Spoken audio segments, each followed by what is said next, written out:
하다가 잠깐 쉬어가는 좀 로마서를 많이 했다면 오늘 좀 사사기서를 좀 같이 나누려고 합니다. 여러분, 이 사사기는요 크게 네 가지 패턴으로 이제 이야기의 전개를 흘러가고 있습니다. 첫 번째 뭐냐? 이스라엘이 하나님 앞에 죄를 범합니다.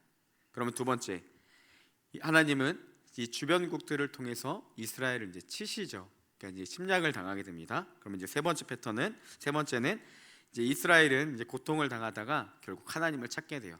자, 이제 네 번째는 그러면 하나님이 그 소리를 들으시고 이스라엘에게 이 사사를 세워 주셔서 사사를 통해 이스라엘을 구원해 주십니다.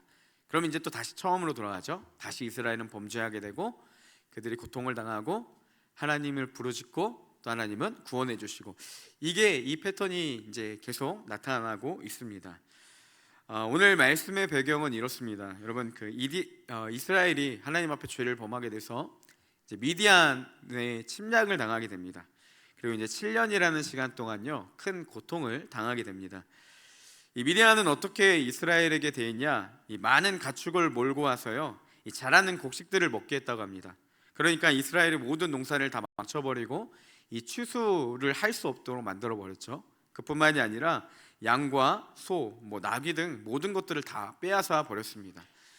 마치 미디안은 이스라엘이 완전히 굶주려서 이 허덕이다가 멸종시키려는 그런 이런 악한 마음을 가지고 있었다라는 것이죠. 미디안이 너무나도 괴롭힘이 심하자 이스라엘은 오늘 말씀해 보니까 산, 웅덩이, 동굴, 요새 등 이 은신처를 만들어서요 미디안 사람들의 눈을 피해 먹을 것을 얻으며 그렇게 살아갔습니다. 오늘 말씀에서 기드온이 몰래 이 포도주 틀에서 밀타작을 했던 것도 이 미디안의 그 엄청난 그 괴롭힘 때문에 숨어서 이렇게 밀타작을 했던 것으로 볼 수 있습니다. 오늘 말씀의 은 아니지만 이 사사기서 6장 6절에 보면 이렇게 기록되어 있습니다. 이스라엘이 미디안으로 말미암아 궁핍한지라 이에 이스라엘 자손이 여호와께 부르짖었더라 라고 합니다.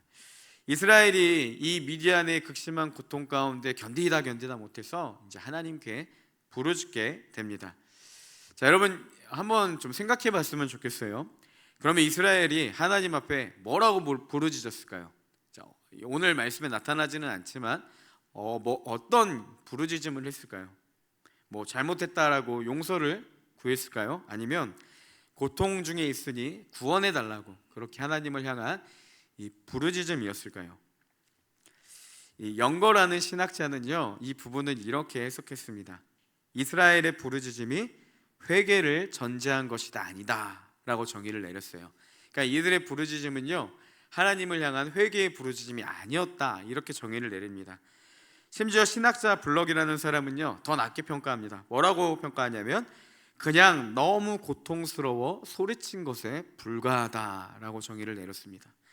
그러니까 여러분, 적어도 이스라엘이 이 미디안 사람으로 말미암아 궁핍하게 되니까 너무 괴롭힘이 심하니까 하나님 앞에 부르짖었는데 적어도 그 부르짖음은 어떤 하나님을 향한 회개의 부르짖음이거나 그런 것이 아니라 간절한 마음으로 도움을 요청한 것이 아니라 그냥 고통스러워서 소리친 것에 불과했다라는 것이죠. 앞에서 이야기한 사사기의 패턴 기억하시죠? 고통을 당하면 이제 무슨 일이 일어납니까? 하나님이 고통을 주신 후에는 이스라엘이 부르짖게 된다는 거죠. 고통을 당할 때 이스라엘은 그럼 어떻게 해야 되냐? 하나님을 찾아야 된다는 겁니다. 그래야 그 이후에 나타나는 일, 하나님의 사사를 세워서 구원하는 일이 나타난다는 것이죠. 이스라엘은 극한의 고통 속에 있었지만 7년이라는 시간 동안 하나님을 찾지 않았습니다. 고통이 있다면 하나님을 찾아야 되는데 그들은 하나님을 7년 동안 찾지 않았던 것이죠. 그나마 다행인 게 견디다가 결국은 7년이 지난 후에 하나님을 찾았다. 아니요, 찾았다라는 표현보다는 고통 중에 하나님께 소리쳤다 이렇게 볼 수 있습니다. 어찌됐건 여러분, 이스라엘이 다시 하나님을 찾도록 하나님이 사용하신 건 무엇이냐? 이 고통이라는 것이죠. 이스라엘이 얼마나 하나님을 잊고 살았는지 7년 동안 그 고통을 당하면서도 하나님을 전혀 떠올리지 못했습니다.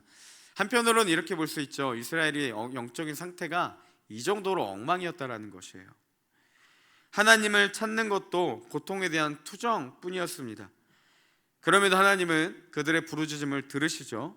그리고 선지자를 보내시고 오늘 말씀의 본문인 이 주의 사자를 통해서 기드온을 사사로 세우시고 그들을 구원하기 위한 일들을 시작하십니다. 그래서 이 일들이 6장 6절에 부르짖었더라, 그 이후로 이제 7절부터 나타나고 있습니다. 그러면 여러분, 이 하나님의 놀라운 구원의 계획이 어디로부터 왔습니까? 이스라엘의 부르짖음부터 왔다라는 거예요. 하나님은 이스라엘이 하나님을 다시 찾기를 원했습니다. 그래서 7년 동안 이스라엘에게 엄청난 고통을 주신 것이죠. 여러분, 이렇게만 생각하면 하나님이 좀 매정한 분이라고 여기실지 모르겠지만 7년 동안 이스라엘만 고통을 당한 것이 아니라요, 하나님도 그만큼 고통스러웠다라는 것입니다. 사랑하는 이스라엘이 고통당하는 모습을 보는 것이 하나님 또한 큰 고통의 시간이었다라는 거죠. 고통을 당하면서 이제는 좀 찾을 때가 됐는데도 끝까지 버티고 튕기는 이스라엘의 모습을 보는 하나님의 마음도 쉽지는 않았다는 겁니다. 여러분, 고난은요, 하나님 없이 살았던 삶에서 하나님을 개입시키기 위한 좋은 도구로 사용되기도 합니다. 또한 더욱 간절히 우리가 하나님을 찾을 수 있는 도구가 되는 것이 이 고난, 고통이라는 것이죠. 우리의 삶에 고난이 찾아온다면 그때는 어떤 때이냐? 우리가 지금 하나님을 찾아야 하는 때라는 사실입니다. 이스라엘처럼 회개가 아닐지라도, 간절한 마음으로 외치는 외침이 아닐지라도, 심지어 그냥 너무 힘들어서 하나님 앞에 힘들다라는 그런 고통의 외침일지라도 상관없다라는 거죠. 주님은 그 모든 신음을 들으시고 그들의 기도에 응답하시는 분이시기 때문에 우리가 어떻게든 그 고난 중에는 하나님을 찾아야 된다는 것입니다. 여러분, 청년으로서 이 시대를 살아가는 게 참 쉽지만은 않은 것 같습니다. 세상은요, 내가 마음먹은 대로 돼주지도 않고 또 그렇게 흘러가지도 않습니다. 미래에 대한 두려움이 많은 시기가 이 시대가 아닐까 생각하고, 또 많은 것들을 포기해야 되는 M4 세대라는 말이 나올 정도로 결혼으로부터 많은 것들을 포기해야 되는 지금 이 시대를 살아가고 있습니다. 여러분, 이런 시대적 상황들이요, 어떻게 보면 한참 모든 것들을 감당해야 될 20대에 무엇이라도 할 수 있는 그 청년의 때에 너무나도 우울하고 암울하게 만들기도 하지만, 오늘 말씀에 빗대어 여러분, 다른 반면으로 우리가 어떻게 볼 수가 있겠습니까? 이 시대가, 지금 우리가 겪는 이 상황이 바로 하나님을 가장 찾을 만할 때라는 사실입니다. 하나님을 찾아야 될 가장 최적화된 시기라고도 우리가 볼 수가 있습니다. 혹시 지금 고난의 시간을 걸어가고 있다면, 해결되지 않는 문제로 늘 근심 가운데 있다면, 지금이 바로 하나님을 찾을 가장 최고의 시간이라는 것이죠. 내 힘으로 안 되고 마음대로 일이 풀리지 않고 내 능력에 어떤 이상의 능력이 우리에게 절실히 필요하다는 것을 느낄 때, 여러분, 그때 하나님이 떠올려지는 은혜가 있기를 소망합니다. 이스라엘의 고통 중에 하나님 앞에 부르짖게 되자 하나님은 선지자를 보내시고요, 그리고 기드온을 사사로 세우시고 이제 이스라엘을 구원하기 위한 하나님의 계획들이 그들이 부르짖을 때 시행되었다는 것입니다. 그러면 이스라엘의 관점에서 한번 이 사건을 다시 한번 보기를 원합니다. 여러분, 이스라엘은요, 고통스러워서 하나님을 찾았습니다. 이스라엘은 그러면 이 부르짖었을 때 하나님에게 어떤 기대감이 있었을까요? 네, 고통스럽습니다 라고 이야기를 하면 어떻게 하나님이 하실 거라는 기대감이 있었을까요? 과연 선지자를 보내시고 그들이 무엇을 잘못했는지 깨닫게 해주시는 하나님, 그리고 기드온을 사사로 세우셔서 이제 미디안에서 자신들을 건지실 그 하나님의 이 뜻을 알았거나 아니면 그런 것들을 예상했는지 좀 우리가 생각해 볼 필요가 있습니다. 제 생각에는요, 아무리 생각해도 이스라엘은 그런 고통의 신음소리를 낼 때 아무런 기대감이 없었을 겁니다. 어쩌면 왜 이런 고통을 주냐고 기대감이 아닌 하나님을 향한 원망의 외침이었을 수도 있습니다. 하나님께 부르짖기는 하지만 아마 이렇게 생각했겠죠. 하나님이 우리에게 말도 안 되는 고통을 주신다. 하나님은 우리를 버리셨다. 더 나아가서 이렇게 생각할 수 있습니다. 우리가 아무리 부르짖어도 하나님은 침묵하신다. 하나님은 우리의 기도를 들어주지 않으신다. 그리고 이렇게 결론 맺습니다. 기도해도 안 되는 거는 안 되는 것이다. 여러분, 조제이 밀러라는 분은요, 이 5만 번의 기도 응답을 받았다고 합니다. 여러분도 많은 기도 응답을 받으셨습니까? 우리의 삶을 근거해서 한번 좀 대답해 보셨으면 좋겠습니다. 여러분, 정말 기도하면 됩니까? 기도하면 이루어지나요? 이게 솔직히 믿기가 쉽지 않습니다. 그런 우리를 향해 오늘 말씀은 마치 이렇게 말씀해 주고 계십니다. 하나님은 우리의 작은 부르짖음에도, 불평의 소리에도 반드시 응답하시는 분이라는 사실이죠. 이스라엘은 자신의 부르짖음에 하나님이 들으셨다고, 그리고 들으시고 그들의 고난에서 건지기 위해 일하고 계셨다라는 사실을 전혀 알지도 인지하지도 못했습니다. 그러면 우리의 부르짖음 가운데 하나님이 응답해 주셔서 우리를 미디안의 손에서 건지시는구나, 이걸 언제 알았을까요? 아마 이 기드온을 통해 이 미디안으로부터 해방되었을 때 알았을 겁니다. 다 알지도 못했을 거예요. 아마 어떤 사람들은 너무 시간이 많이 지나서 자신들이 부르짖었다는 사실조차도 인식하지 못하는 사람들이 있을 거고요, 그 일이 일어나도 이게 그것 때문이다라고 연계가 안 된 사람도 있을 거고요, 아니면 아무런 기대감이 없었기 때문에 우리가 잘해서 이겼겠지라고 느끼는 사람들도 있었을 겁니다. 여러분, 이 모습이요, 우리가 기도하는 모습에도 굉장히 많이 담겨져 있다라는 것이에요. 그래서 기도에 관해서 기억해야 될 중요한 두 가지가 있습니다. 첫 번째는 뭐냐면 응답에 대한 감사가 있어야 됩니다. 여러분, 이스라엘이 미디안으로부터 해방됐을 때 그들이 이 자신들의 부르짖음에 대한 하나님의 응답이라는 걸 과연 알았겠냐는 것이죠. 여러분, 기도를 하다 보면요, 대부분 하나님께서 즉각적으로 응답해 주시는 경우도 있기는 하지만 대부분은요, 많은 부분은요, 시간이 어느 정도 경과한 후에 이루어집니다. 기다려야 응답해 주시는 경우도 있겠지만 기도의 응답을 이루시는 하나님의 열심이 있는 그 시간이 있을 수도 있다는 거예요. 마치 그들이 부르짖었을 때 하나님이 선지자들 보내서 이스라엘을 깨닫게 해주시고, 그리고 사사를 세워서 사사인 기드온을 훈련시킨 후에 그를 통해서 이스라엘을 미디안에서 건지기까지 시간이 필요했던 것처럼 하나님이 일하시고 계시는데 우리가 그 일하심을 끝날 때까지 기다려야 되는 시간이 있다는 겁니다. 기도의 응답을 이루시는 하나님의 일하심을 우리가 알지 못하는 때가 있다는 거예요. 그래서 우리가 중요한 것은 무엇이냐? 반드시 우리의 기도 가운데 역사하시는 하나님을 신뢰해야 된다는 겁니다. 그리고 그 기간이 지난 후에 우리의 기도 가운데 응답하시는 하나님을 우리가 발견하게 됐을 때, 깨닫게 됐을 때, 여러분, 우리는 감사함으로 나아가야 된다는 것이에요. 제가 이제 청년부 예배 때도 아마 한번 나눴던 이야기인 것 같은데, 작년에 이청 수련회 제주도로 갔을 때 이제 비행기를 타고 이제 저희 가족도 이제 감사하게 같이 가게 됐는데, 비행기가 도착할 때쯤 하준이가 제게 이렇게 얘기를 했습니다. 제 아들 하준이가 갑자기 이렇게 얘기했어요. 아빠, 하나님이 내 기도 들어주셨어.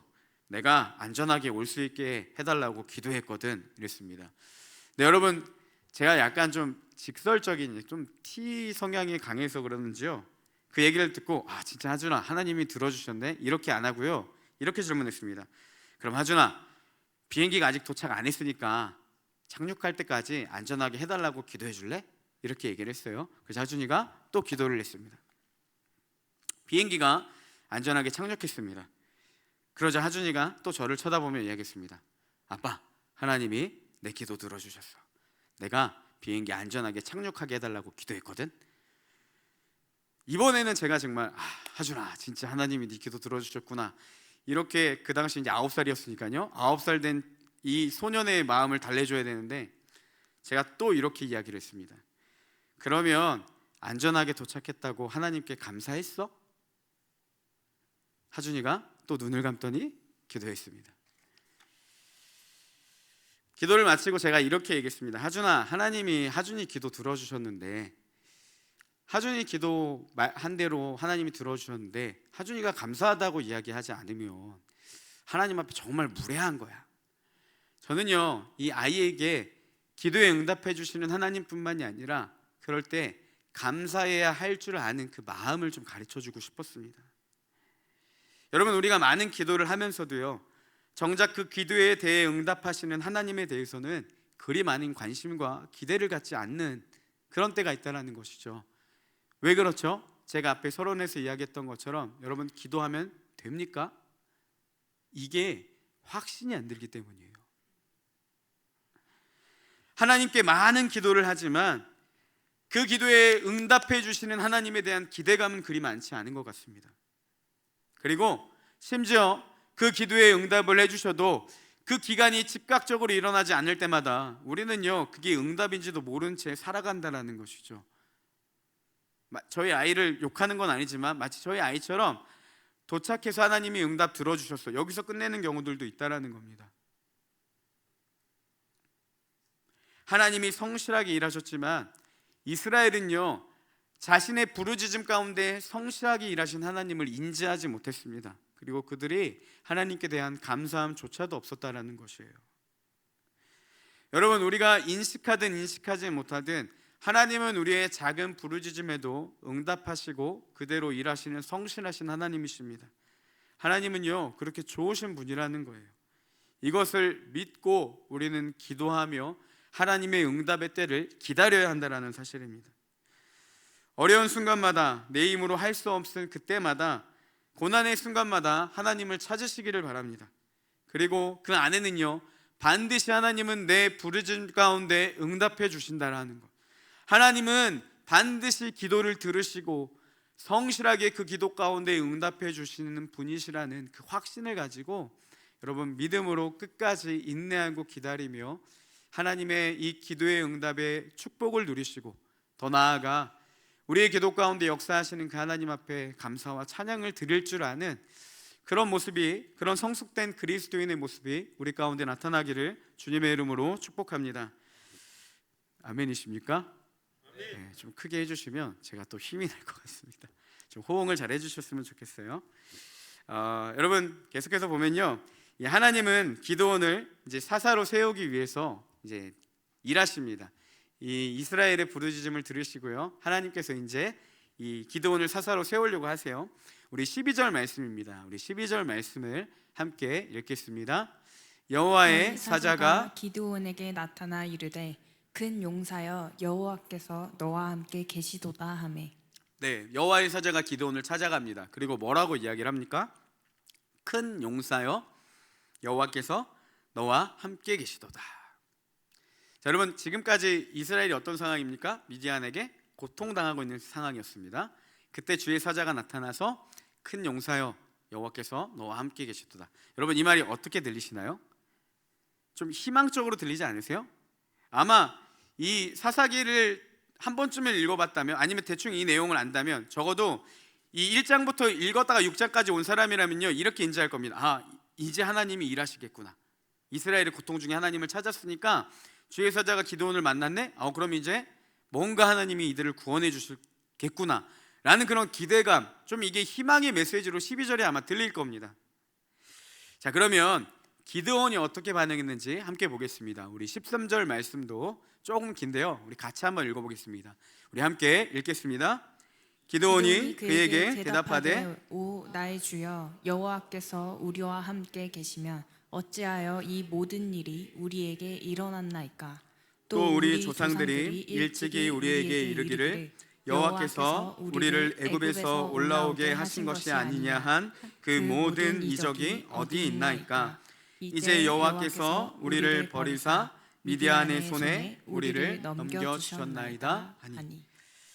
기드온이 어떻게 대답합니까? 불평하기 시작합니다. 여러분, 기드온의 마음을 굉장히 불편하게 하는 단어가 뭐였냐면요, 여호와께서 너와 함께 계시도다. 기드온은 그 말에 이렇게 대답합니다. 아니요, 하나님은 우리와 함께 하시지 않습니다. 그 반론을요, 세 가지로 합니다. 첫 번째 뭐냐? 하나님이 함께 하시는데 왜 이런 고통이 일어납니까? 이게요, 하나님이 우리와 함께 하시지 않습니다라는 기드온의 반론입니다. 두 번째는 뭐냐? 하나님이 애굽에서 고통 겪는 우리 민족들을 구원해 주셨다고 하는데, 아니, 우리 조상들은 그렇게 얘기를 했는데 미디안에서 고통당하고 있는 우리를 향한 그 하나님의 능력이 어디 있냐는 거죠. 하나님이 함께 하시면 그 능력은 도대체 어디 있냐는 겁니다. 이게 두 번째, 하나님이 나와 함께하지 않아요. 이 반론이고요. 세 번째 반론은 뭐냐? 하나님이 오히려 우리를 버리셨기 때문에, 미디안에서 넘겨주셨기 때문에 우리가 이 일을 당하고 있습니다. 어떻게 보면 결론이겠죠. 그러니까 결국 이 기드온을 불편하게 했던 건 뭐냐? 하나님은 우리와 함께하지 않아요. 하나님이 함께하면 이런 일이 있을 수가 없어요. 왜? 하나님 우리를 버리셨어요. 이렇게 이야기를 하고 있는 겁니다. 여러분, 그 사사기의 패턴을 나눴죠. 자, 이스라엘이 고통당하는 이유가 뭐겠습니까?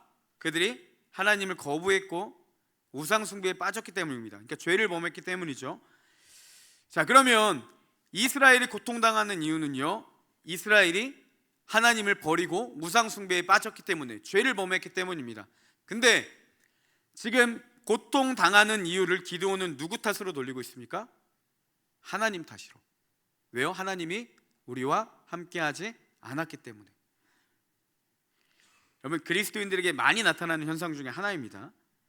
불행한 일만 생기면 누구 탓으로 돌립니까? 괜히 하나님이 미워지기 시작하는 거예요. 하나님이 우리와 함께하지 않는 것 같습니다. 그러면 우리가 좀 한번 생각해 볼 필요가 있습니다. 여러분, 하나님은 우리를 불행하게 하시는 분이십니까? 내가 원하는 건 맨날 막으시고, 내 주머니에 있는 건 마치 다 헌금 요구하시는, 다 털어가시는 이 무기한 깡패 같고,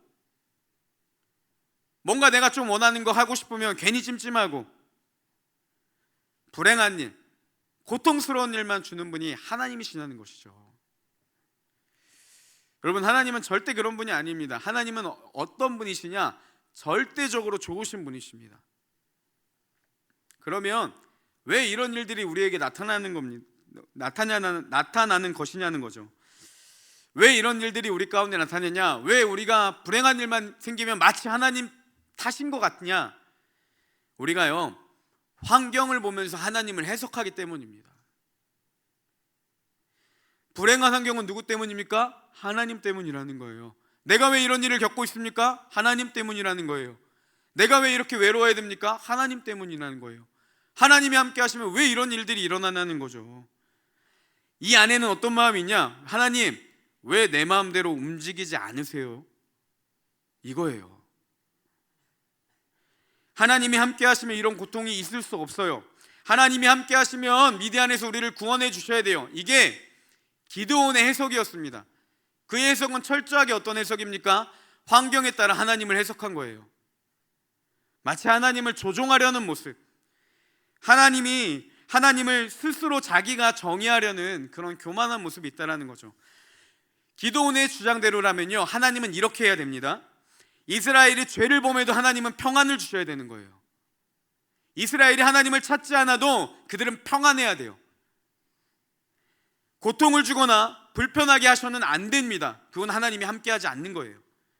심지어 고난이 신앙의 성숙의 도구라 하더라도, 고난이 하나님을 찾을 수 있는 정말 중요한 키라고 하더라도 하나님은 절대 그러시면 안 돼요. 이게 기드온이 해석한 하나님이라는 거예요. 이게 환경을 따라 하나님을 해석하는 그리스도인들의 해석 방법이라는 겁니다. 환경을 보며 하나님을 해석하는 것, 내 마음대로 하나님이 이래야 된다라고 착각하는 것은요, 엄청난 교만행위라는 거예요. 어떻게 하나님이 내 마음대로 움직이셔야 됩니까? 여러분, 그러면 우리가 하나님보다 지혜롭냐는 거예요. 내가 더 지혜로우니까 하나님, 그게 아니고요, 내 방법대로 하셔야 돼요. 이게 우리가 하나님 앞에 끊임없이 하는 교만한 행위들 아니겠습니까? 하나님 어떻게 그렇게 하세요? 절대 그렇게 하시면 안 돼요. 그리고 나서 내 마음대로 안 되면 하나님 나와 함께 하지 않는다라고 생각하는 거죠. 그래서 환경이 꼬일 때마다, 내 뜻대로 이루어지지 않을 때마다, 날마다 하나님이 그토록 원망스러운 겁니다. 기드온은 이렇게 하나님에 대한 오해가 있었습니다. 그리고 어떻게 보면 하나님에 대한 불만을 가진 자였어요. 왜 하나님 우리와 함께 하지 않아서 우리가 이런 고난을 당하냐는 것이죠.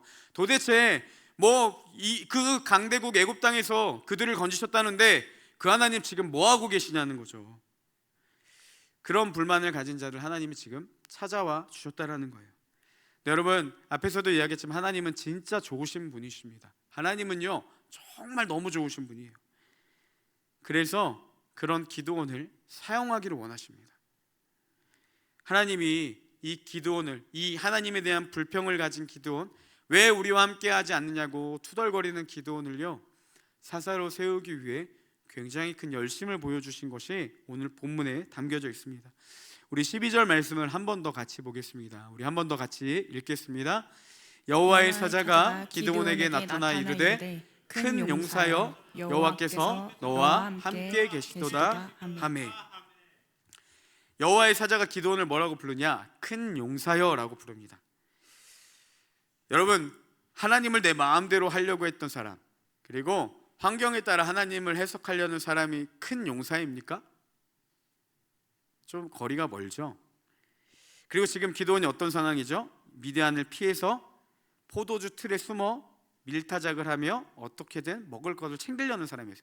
그러니까 자신이 가장 초라한 그때였다라는 거예요. 차라리 여러분 일제강점기 때 독립군들처럼 미디안 숨어서 막 미디안과 게릴라로 싸우다가 포도주 틀에 숨었으면 그나마 그 말이 좀 이해가 될 거예요. 아, 그래, 하나님이 내 수고를 아시는구나.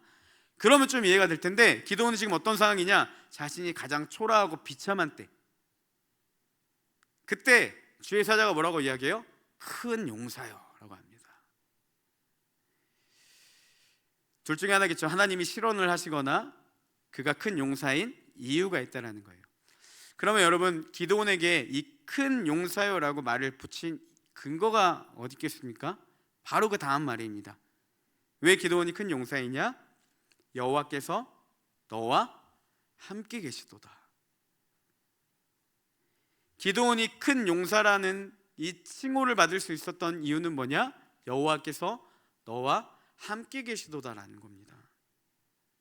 기드온이 강해서가 아니라 하나님이 강하시기 때문에, 기드온과 함께 하셔서 하나님이 이제부터 놀라운 구원의 역사를 베푸실 것이기 때문에 그 일을 함께하는 기드온, 너는 큰 용사라는 거죠. 하나님은 계속해서 환경으로 하나님을 해석하고 자신의 불행을 하나님 탓으로 돌리는 이 연약한 기드온의 시각을 바꿔주려고 하세요. 그러자 13절에 이 기드온이 불평을 하자 하나님이 14절에서 또 이렇게 말씀하십니다. 우리 14절 말씀도 함께 읽겠습니다. 여호와께서 그를 향하여 이르시되 너는 이 너의 힘으로 이스라엘을 미디안의 손에서 구원하라. 내가 너를 보낸 것이 아니냐 하시니라. 미디안이 두려워서 숨은 기드온을 향해 주님 뭐라고 말씀하시냐면요, 이스라엘을 미디안의 손에서 구원하라, 이렇게 얘기를 하시는 거예요. 기드온은 절대로 이스라엘을 미디안의 손에서 구원할 수 있을 만한 인물이 아니었습니다. 그렇게 할 능력도 없었습니다. 그럼에도 기드온은 나아가야만 했습니다. 그리고요, 할 수 있었습니다. 어떻게요? 믿기만 한다면. 그 근거가 어디 있겠습니까? 내가 너를 보낸 것이 아니냐라는 거예요. 기드온은 할 수 없지만 기드온이 할 수 있었던 능력은 어디로부터 오냐? 내가 너를 보냈기 때문이라는 겁니다. 하나님이 기드온을 보내시니까 할 수 있는 거예요. 기드온이 큰 용사이기 때문에 큰 용사가 아니라 하나님이 그와 함께 하시기 때문에 큰 용사라는 거죠. 하나님이 끊임없이 기드온에게 보여주시는 게 뭡니까? 환경을 따른 하나님의 성이 아니라 네가 나를 믿고 신뢰하고 나아가라는 겁니다. 환경이 그렇게 두렵게 하지만 미디안이 마치 이스라엘 백성들, 하나님의 백성들을 다 집어삼키는 것 같지만 내가 너를 보낼 것이니까 네가 담대하게 나아가라, 믿음으로 나아갈 것을 계속 요구하십니다. 기드온은요, 여전히 환경만 봐요. 15절에 그래서 이렇게 이야기합니다. 우리 15절 말씀도 함께 보겠습니다. 그러나 기드온이 그에게 대답하되 오 주여, 내가 무엇으로 이스라엘을 구원하리이까? 보소서, 나의 집은 므낫세 중에 극히 약하고 나는 내 아버지 집에서 가장 작은 자니이다 하니. 여러분, 왜 우리가 하나님 앞에 순종하기 어려운지 아세요? 이 시각이 있기 때문이에요. 내가 무엇으로 이스라엘을 구원하겠습니까? 하나님, 내가 어떻게 그 일을 하겠습니까? 왜냐하면 나는 므낫세 중에 가장 약한 자예요. 그리고 우리 집안에서 가장 작은 자예요. 여러분, 왜 우리가 세상 가운데 나가지 못하는지 아세요? 자꾸 이 내 모습이 보이니까 그래요. 나를 아니까 그러는 거예요. 내가 무엇으로 구하겠습니까? 하나님, 내가 어떻게 해요? 할 수 없어요. 이 안에는 가장 중요한 핵심 뭐가 빠졌습니까? 내가 너를 보냈는데, 내가 너와 함께 하는데, 이게 상실돼 버리면요, 어떻게 그 일이 이루어지겠습니까? 어떻게 그렇게 하겠습니까? 어떻게 됩니까? 이렇게만 되는 거예요. 여러분, 우리가 하나님의 말씀을 왜 순종하지 못해요? 어떻게 그렇게 하겠냐는 거예요. 그 일이 어떻게 이루어지겠냐는 거예요. 뭡니까? 그 일을 행하실 하나님이 안 보이는 거예요. 하나님이 안 보이니까 안 되죠, 당연히.